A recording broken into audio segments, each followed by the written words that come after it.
sacerdotes e seus procedentes estão todos extintos. Os do sistema religioso nunca vão entender esses argumentos por causa dos seus egos inflados e olhos cheios de ganâncias. Jesus profetizou que não ficaria pedra sobre pedras no templo de Jerusalém. Lucas 21 versículos 5 e 6. Alguns dos seus discípulos começaram a falar com admiração sobre a magnificência do templo, edificado com enormes pedras e portentosas obras de arte dedicadas a Deus. Versículo 6. Então, lhes declarou Jesus: chegarão os dias, nos quais, de tudo o que vedes aqui, não será deixada pedra sobre pedra que não seja derrubada. Concernente ao templo, ele simplesmente mudou figurando no seu corpo, ele o destruiu em 3 dias na sua ressurreição, e hoje é para adorá-lo, em espírito e em verdade. Ou seja, usando a etimologia da palavra espírito, é o sopro da essência da sabedoria divina na nossa mente, contendo toda a verdade sobre ele. Não mais vivo eu, mas o Messias Jesus vive em mim. Sendo que, não era só a destruição do templo que Jesus estava se referindo, e sim sobre o juízo de uma descendência inteira de sacerdotes. Sua sentença já estava decretada lá em Malaquias 2 versículo 3 que diz: por causa da vossa contínua e má atitude, eis que eu vou destruir também a vossa descendência. Esfregarei os excrementos dos animais oferecidos em sacrifícios e celebrações no vosso rosto. Sim, vos lançarei fora da minha presença juntamente com o esterco dos vossos sacrifícios em vossas caras. Entendeu? Não foi só para toda a nação de Israel a sentença de destruição no ano 70 DC, mas sim para poder destruir qualquer evidência do sacerdócio levítico, por isso todas as tribos foram dispersas. Mas o sistema religioso continua teimando com sua hierarquia sacerdotal e piramidal, com seus pastores, pastoras, bispos, padres, presbítero e afins. Voltam para uma imperfeita aliança e rejeitam a perfeita. Os sacerdotes desde outrora mudaram suas atitudes e desagradaram a Deus, e nos tempos do Messias Jesus, eles fizeram muito pior. Mateus 16 versículo 21. A partir daquele momento Jesus começou a explicar aos seus discípulos que era necessário que ele fosse para Jerusalém e sofresse muitas injustiças nas mãos dos anciãos, dos chefes dos sacerdotes e dos escribas, para então ser morto e ressuscitar ao 3º dia. Uma observação: a palavra anciões está traduzida neste texto, mas em outros versículos estão sempre transliterados, como presbíteros, fazendo você pensar que estes são líderes religiosos. Quem escreveu a notícia no Novo Testamento da profecia de Malaquias foi o autor do livro de Hebreus 7 versículos 22 ao 24 e 28 que diz: versículo 22, portanto, essa diferença também faz com que Jesus seja a garantia de uma aliança melhor. Versículo 23, há ainda outra diferença: os outros sacerdotes foram muitos porque morriam, e não podiam continuar o seu trabalho.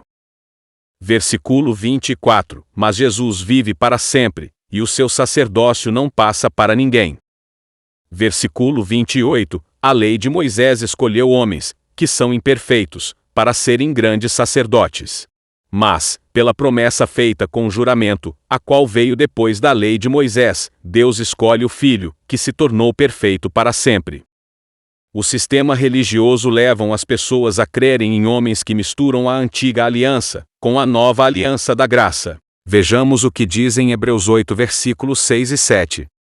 Versículo 6, mas, de fato, Jesus foi encarregado de um serviço sacerdotal que é superior ao dos sacerdotes.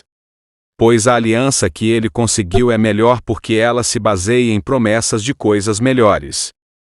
Versículo 7, pois, se a primeira aliança tivesse sido perfeita, não seria necessária uma nova aliança. Entendeu? Porque Jesus é o único sacerdote, e o seu sacerdócio não passa para ninguém, e já não é mais pela lei, e sim pela graça. Hoje, não deveria haver nenhum líder religioso e o pior, sendo colocado como superior aos demais. Mas como eles não respeitam as Escrituras, e sim seus egos inflados, e são guiados por suas ganâncias. Sendo que as palavras de Jesus naquele grande dia os condenará. Jesus advertiu seus discípulos, para não haver hierarquias piramidal no nosso meio, em Mateus 20 versículos 25 ao 27. Versículo 25, então Jesus os chamou e explicou: sabeis que os governadores dos povos os dominam, e que são as pessoas importantes que exercem poder sobre as nações.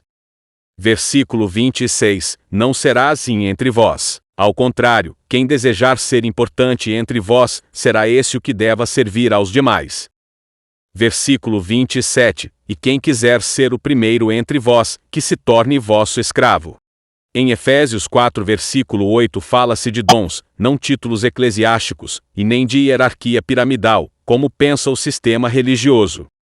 Versículo 8, por isso, é que foi declarado, quando ele subia em triunfo às alturas, levou cativos muitos prisioneiros, e distribuiu dons aos homens.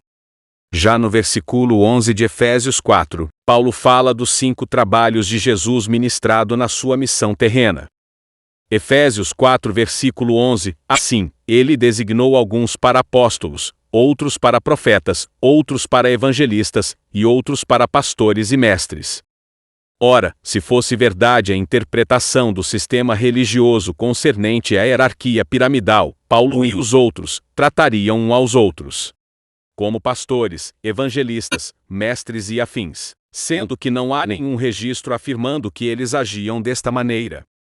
Porque eles respeitaram as advertências de Jesus, concernentes a isto, em Mateus 23 versículos, do 8 ao 11 que diz. Versículo 8, vós, todavia, não sereis tratados de rabis, pois um só é vosso mestre, e vós todos sois irmãos. Versículo 9, e a ninguém sobre a terra tratai de vosso Pai, porquanto só um é o vosso Pai, aquele que está nos céus. Versículo 10, também não sereis chamados de líderes, pois um só é o vosso líder, o Cristo. Versículo 11, porém o maior dentre vós seja vosso servo. Espero que tenham gostado e entendido o assunto. Obrigado por assistir.